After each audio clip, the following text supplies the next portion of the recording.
Ladies and gentlemen, welcome back to The Truth. I'm your host, the one you love the most, Niall Hessen, back with a brand new episode here in The Truth. Back once again with my boy AJ Ponciano. AJ, how are you doing here today?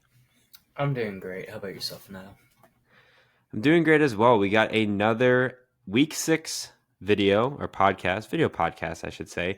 As today we're going to do our start, sit, sleepers, and bust for the entirety of the Sunday and Monday games. Hopefully you guys enjoyed yesterday's Thursday night win for the 49ers, 36-24, I believe the score was. And hey, Geno Smith continued a streak of one touchdown and a couple of interceptions and 300 yards on the game. So good game there. Actually, a better game, higher scoring game than I anticipated. But yeah, we're going to go ahead and move it ahead to our Sunday and Monday action. Without further ado, AJ, go ahead and give me your 3 must starts. So, first one, I'm going to go with Zay Flowers. Zay Flowers finally had his first breakout game last week for Cincinnati. Had 7 receptions, 12 yards, 111 yards. 7 receptions, 111 yards. No touchdowns this game. He's only gotten over 50 yards twice, back in week 2 and then this past week. Now he's going against Eagles defense, who's been solid through the air. They've given up under 1,000 yards this year, which is top 10 in the NFL right now. But I think they're going to really be in a shootout game where they're going to have to pass a lot against the Eagles team. I get the Ravens have been good, but this Eagles offense is getting Devonta Smith back and AJ Brown, so there should be a lot more points scored in this game. Like I say, he finally broke out, had a big game here, and I expect him to repeat it. One of the big things also is Eagles secondary isn't forcing many turnovers. They only have 2 interceptions so far this season, and has allowed 7 receiving touchdowns.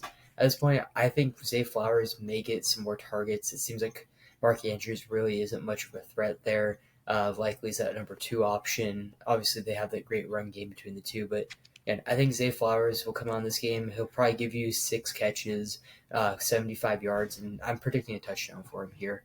My next start is Caleb Williams. Caleb Williams has been great this year, or this past couple weeks, I should say. Caleb has done a little bit more than we've seen him in the first couple weeks, throwing for a lot more yards. It seems like he's just a little bit more confident in his game. These last couple weeks, last week 304 yards, 2 touchdowns. Before that, 151 yards, 1 touchdown.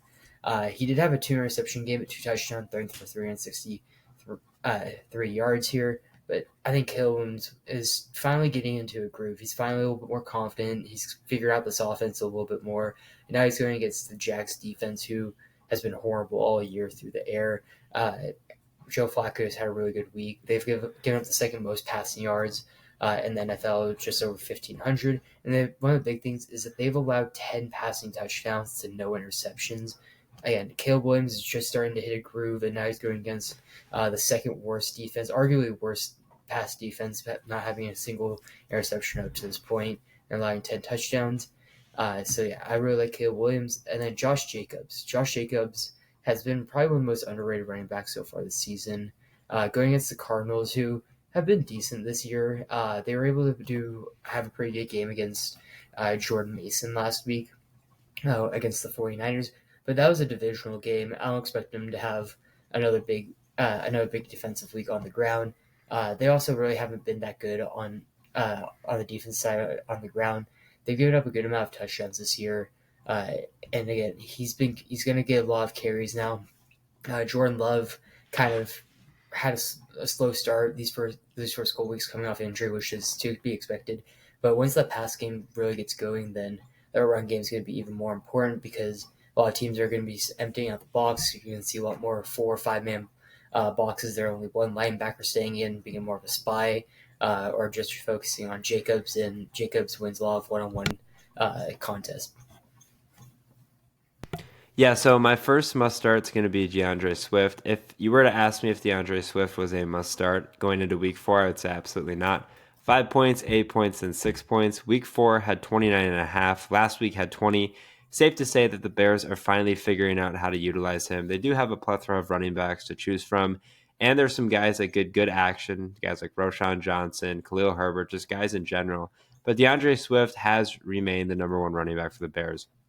Not only has his rushing improved from averaging 1.3 yards per carry to 5.8, he's also very active in the receiving game. 2 weeks ago in week 4 had 7 catches for 72 yards. He's put together 29 and 20 points with just one touchdown. So he's getting involved in the passing game, getting involved in the running game. Going into this matchup this week against Jacksonville, I think it's a big opportunity for him to continue to have success. Obviously, the Bears' offense and Caleb Williams seem to kind of have figured their stride, at least for now. And going into Jacksonville, where they've struggled this year, I think those struggles for Jacksonville are going to continue, and DeAndre Swift's going to be a safe option. Secondly, I'm going to go with Austin Eckler. Now, Austin Eckler, there was a lot of question marks about Austin Eckler going into the year. I mean, obviously, Austin Eckler in the Chargers, not last year, but the year before, was a guy that was a number 3, number 2, even number 1 running back. He would get 10 receptions a game, get like 30 points. Him and Kamara were back and forth, two of the best running backs in fantasy. Last year kind of had a fall off. This year, he goes into Washington with Brian Robinson Jr. and him kind of splitting time. I still think Robinson Jr. is getting more carries. But Eckler, every week that he's played, has gotten at least 10 points, 10, 11, 13, and 11. This week, at the time of recording, it's Friday night. I don't know if Brian Robinson is going to be playing. I know he's been dealing with an injury. I know he's missed the entirety of practice. But regardless, I had him on my must starts, or Eckler on my must starts, if Brian Robinson was playing, just the way that they utilize him, particularly in the passing game. Now, if Brian Robinson's out, that only further proves that Austin Eckler should be a must start this week. Yeah, they're going into Baltimore, which is a difficult environment, but Jaden Daniels has obviously utilized the running backs in the passing game. And now that Eckler could potentially be the number 1 running back and really have no other competition for carries this week, I definitely think he's a safe option for your starts, and that's why I'm having him in one of my leagues. And then finally, I'm going to go with Daniel Jones. Daniel Jones, again, my guy. I don't want to say my guy. I was kind of praying on his downfall, but he's really had a good year. And last week, he proved that once again. 22 points at Seattle. I'm pretty sure I had him as a sleeper or a must start last week. Definitely proved that. And I think that's going to continue going in this matchup here against Cincinnati. It is a Sunday night game, so it should be interesting to see. Cincinnati obviously been struggling a little bit this year. The Giants are riding a little bit of momentum. It should be a fun matchup, but regardless, Daniel Jones has proven himself to be kind of a decent passer. He still hasn't gotten that 300-yard threshold, but he's improved his touchdowns and interceptions. More importantly, he's done a good job of rushing the football. Still looking for that rushing touchdown there. I've had 3 of 5 weeks, 18, 19, and 22 fantasy points, and he hasn't had a rushing touchdown. I'm going to be hedging for Daniel Jones every day of the week. So we'll see if he can continue it. It's going to be at home, which is going to play to his advantage, but the Sunday night matchups are always tricky. All right, what about sits? First one, I'm going to go Trevor Lawrence. He had a breakout game last week, and I expect him to carry it over. He had over 80% completion percentage, threw for 371 yards, 2 touchdowns, 1 interception. But he's going up against one of the most elite pass defenses in the NFL right now, against the Bears, who've allowed under 1,000 yards up to this point. Only 2 passing touchdowns, just 6 interceptions. I mean, they've been great all year. They allowed a passing percentage just under 62%, and people have been throwing against them a lot, and it really hasn't been going anywhere. And I don't think it's more of a Trevor Lawrence issue. I just don't think that the wide receiver is going to be able to create a lot of separation here. I believe Jalen Johnson is the number 1 quarterback there. He's going to be on, I'm going to guess, Brian Robinson Jr. for most of the game. It's just how well is Gabe Davis and Christian Kirk going to be able to create separation, and they really haven't been able to do that well this season. So T-Law, as much as I want him to have a good season, and I think he will finish the year with, overall having a pretty good season, I don't really think he's going to have the best game here. Next up, I'm going to go Amari Cooper. Amari Cooper is not even just a Amari Cooper problem, it's a Deshaun Watson problem. I can't trust Deshaun Watson. He hasn't been able to do anything this year up to this point. He hasn't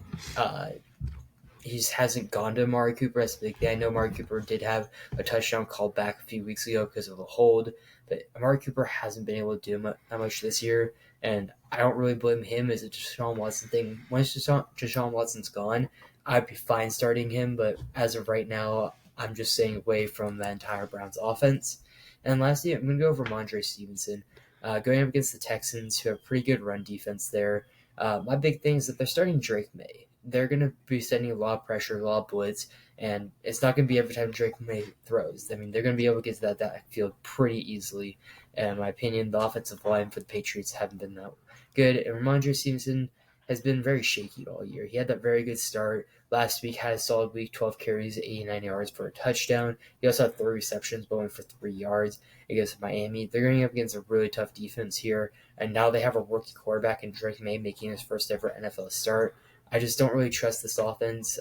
Drake May, again, starting to right around mid-season at this point, just almost out of nowhere. I mean, I get Brissett hasn't been the best, but Stevenson, he's not going to be a big factor in this game, especially if they're going to be losing. They're going to be losing by double digits, I believe, in this game. So there's not going to be many opportunities for Stevenson to get carries. So my first sit's going to be Baker Mayfield. I know he's the position ranked third quarterback right now, but that's a little bit of an exaggeration as far as longevity is concerned for the season. Obviously, we'll see by season's end, but he's had some up and down weeks at 29, 18, 8, 28, and 23. If that trend continues, it'll be another bad week. On top of that, he's going into New Orleans. Obviously, I've always been a big Saints fan, a big component for their defense, but anytime you're playing a divisional opponent on the road, it's definitely going to be hard for Baker Mayfield to adjust and have success. The only way I can see Baker Mayfield having success if he's consistently getting Mike Evans and Chris Godwin going. I feel like I haven't really seen that this year. I've obviously seen him throw the ball to those two, but it's kind of been Godwin leading the way and Evanson on the back burner. And then when Evans had success last week, it was flipped. So if Baker Mayfield's able to utilize those two receivers, I think he might have a little bit more success. But if the trend continues, and trends usually do continue in fantasy, Baker Mayfield will have a down week, particularly going on the road in a difficult environment in New Orleans. A game that New Orleans, I feel like, wants to win really bad. Obviously, I know the Bucks want to win it bad too. I mean, every team wants to win every game they go into, but especially the Bucks coming off a loss, I think it will motivate them a little bit more. But I think that defense for New Orleans will kind of put a grip on them as time goes on. Secondly, I'm going to go with Deshaun Watson. Look, I mean, I'm like the most bipolar guy when it comes to Deshaun Watson. Some weeks I feel like he's super good. Some weeks I feel like he's super bad. Some weeks I feel like he just needs a massage and he'll be right back in the mix. But it has been a bad season for Deshaun Watson. He hasn't had a game of over 200 passing yards. On the year, I believe he has 5 touchdowns to 3 interceptions, not running like he used to run, has 1 rushing touchdown on the year. And on top of that, they're going into Philadelphia. Now, Philadelphia, obviously an interesting year nonetheless, but they've also been dealing with some injuries, and they're coming off a bye. So they got fresh legs there, which will be something that will be interesting to watch. But I expect that Philly front to get after Deshaun Watson at a very fast clip, and I think it's definitely going to happen here, which is a reason why you're going to be sitting him. On top of that, the last 3 weeks, he's regressed. He had 16 points and 12, and then last week had 8. And he didn't even turn the ball over last week. He went 15 for 28 for 125 yards and a touchdown, 3 carries for 14 yards. The Browns and Stefanski do say there is a heavy emphasis to keep Deshaun Watson as their quarterback just because there's a lot of, obviously, money poured into it. But if for some reason the Browns are competing and Deshaun Watson isn't going to cut it, they're going to have to find a different option, unfortunately, and just kind of eat a lot of that money, which will definitely put them in a stranglehold moving forward. And then finally, the final sit I'm going to say is Najee Harris. I don't know, man. I really was holding on to Najee Harris' hope, and ironically, it's actually his pass catching game has been good. It's just the running ability has not been. I feel like that's kind of plagued Najee. The only thing is his pass catching game wasn't really there, in my opinion, until the last couple of weeks. It was mainly Jalen Warren who was taking over that. They go into the road at Las Vegas, going to be a tough place there. I mean, Najee some weeks is averaging 3 yards a carry, other weeks 1.5, couple of receptions a game. Hasn't had more than 13.6 fantasy points, and as a running back 2, most likely on your team, maybe running back 3, you definitely want a little bit more stability. So I just haven't seen it from Najee Harris. To be frank, I haven't really seen it from the Steelers' offense as a whole. So it's really just up in the air as far as what Najee's going to be able to do. But I think this is definitely a week where I would be shying away from him and probably continuously do so unless you have to until he kind of has one of the 15, 20-point weeks. Okay, what about sleepers? Kyler Murray is going to be my first sleeper. Going against the Packers here, who have been all right through the air. They've led about almost 1,300 yards. One of the big things, they have 9 interceptions to 9 passing touchdowns allowed. That's going to be one of the big things. But Kyler Murray, we know his dual threat ability. But so far this year, he's only had one game under 5 rush attempts. He's had 5 through the first 3 weeks and then 7 last week, averaging basically 11 yards per carry. So he's giving you right around 55 yards per game just on the ground. One of the other things, only two interceptions at this point. He has at least 1 touchdown every game. He actually has 1 touchdown every game except for week 2 where he had 3. But I think Kyler Murray could have a really big game here. The Packers haven't been the best against mobile quarterbacks, and they had their way with Anthony Richardson. I will say that Richardson did not have a good game, but Richardson hasn't been good all year. But the last time they faced a mobile quarterback that's somewhat similar to Kyler was against the Eagles back in week 1, that game in Brazil. where Hurts had 2 touchdowns. Yes, he had 2 interceptions, but over 270 yards there. He also had a good amount of rushing ability in that game. 13 carries, 33 yards. So there's a lot of opportunities there, just not a lot of yardage. I think Kyler could have a really big game. I like Kyler this week because of that. I just have a feeling this is going to be one of those games that where the Cardinals are hot. They went over the big divisional opponent last week in the 49ers, a game that they weren't expected to win. Now they go against the Packers, who has had Jordan Love struggle a little bit. There's some injuries to that defense. I'm not sure on Jair Alexander's injury quite yet, if he will be ready for this game. So if he's out, that I think Marvin Harrison will also have a big game there.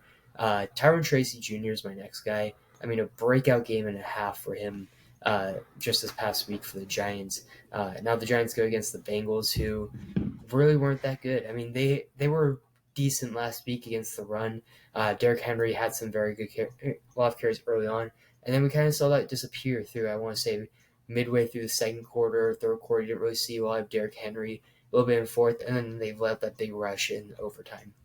I mean, if Tracy's going to get these opportunities and do what he did, I mean, he's got to be a sleeper. I mean, I don't know how available he is in a lot of leagues, but I assume he's under 40% in leagues still, even though he's had that big week. He's going to get the carry opportunities at this point.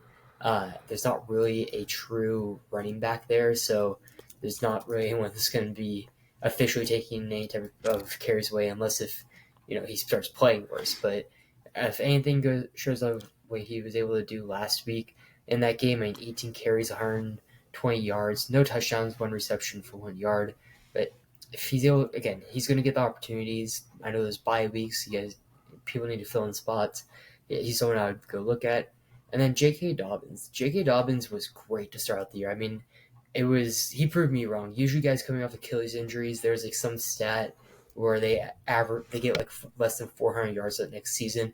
I mean, he was doing great. I mean, has 342 yards now, only 2 touchdowns. I mean, he just fell off a cliff. I mean, the first 2 weeks, 135 yards, 131, and then the next 2 weeks, 44 and then 32.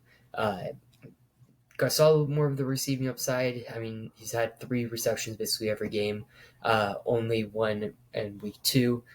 I just think this could be a game where Dobbins, people have been dropping him. He hasn't really seen much volume. Coming off a bye week, a little bit more healthy here. I get it, the Broncos defense has been elite so far this year, but the thing that's been making them elite is their pass defense, with Pat Surtain being the lockdown corner that he is. Moss on the other side has been really great, but their run defense, I think, is probably the worst part of their defense because they're so good on the other side of the ball. That the only way teams are able to really move the ball against them is on the ground. So, and J.K. Dobbins should be the number one guy. I know Gus Edwards has been getting some more carries, but if Dobbins is able to have a week where you're able to go pick him up off the waiver wires because people are dropping him because of that downfall, I wouldn't be surprised if he bounces back with 80-plus yards here. So my first sleeper is going to be Antonio Gibson. I know you talked earlier about Ramondre as a sit. I think he's out. I'm not too sure. I saw one report that he's out, one report that he's in. Regardless, he's not, he's definitely disappointed expectations. I was obviously a big Ramondre Stevenson fan. It seems to be that they're kind of moving forward with Antonio Gibson.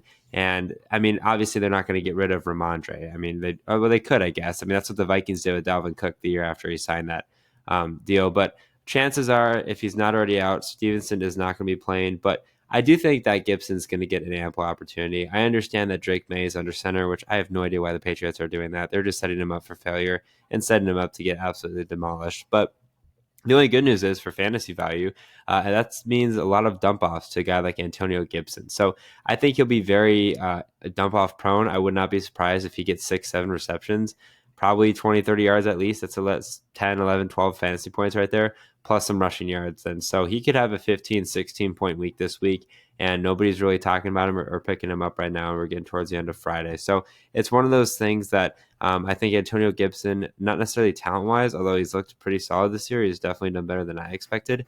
I think more of it being Drake May in his first start. It's going to be antsy, going to be anxious, and typically rookie quarterbacks dump it off to guys like their running back. So that's my first one there. Secondly, I'm going to go with Ray McCloud. I don't know who I was talking about with this, but one of my buddies, I think, had to pick up Ray McCloud for and as an option, as a flex option last week because guys on bye.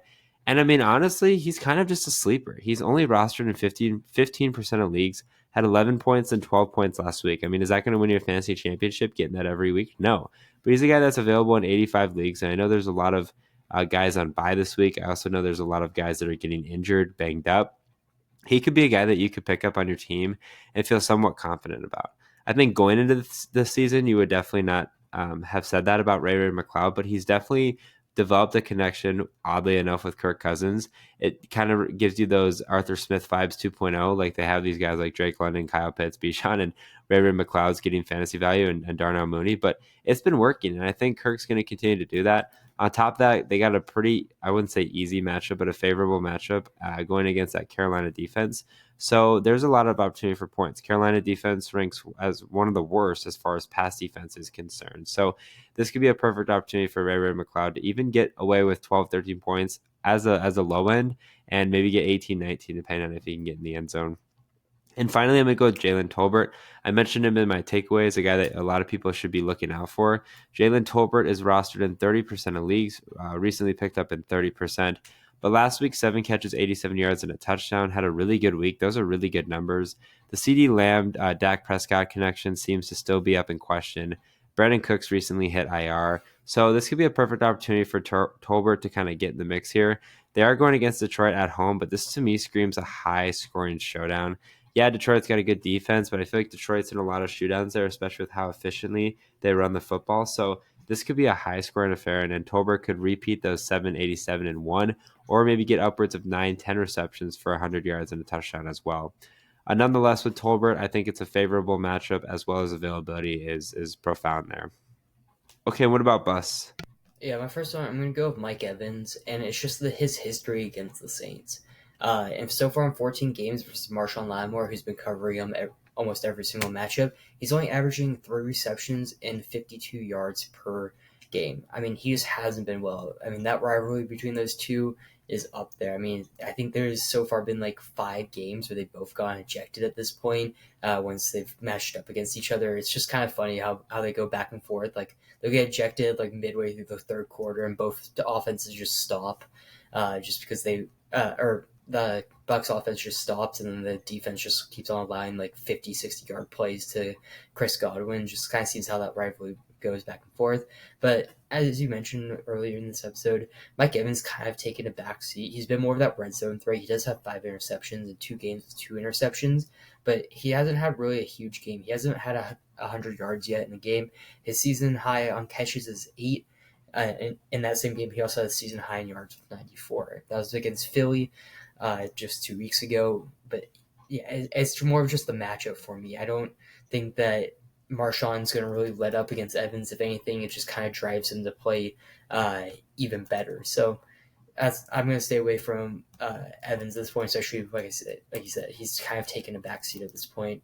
Next up, I'm going to go with Josh Downs. At this point, it kind of looks like Anthony Richardson is going to be starting this next week. And when Josh Downs was playing with Anthony Richardson, he put up no points or any stats. The only game they played with each other, he had 3 receptions for 22 yards. His other 2 games after that, he played with Joe Flacco, where he had 8 catches, 82 yards, a touchdown, 9 catches, 69 yards. He was good with Joe Flacco. He's been horrible with Anthony Richardson. He wasn't that good last year with Anthony Richardson. It's just kind of how the way Richardson plays. I get it. He also has an oblique injury, so it may kind of limit him as a little bit, but Richardson's all or nothing guy, it seems like at this point.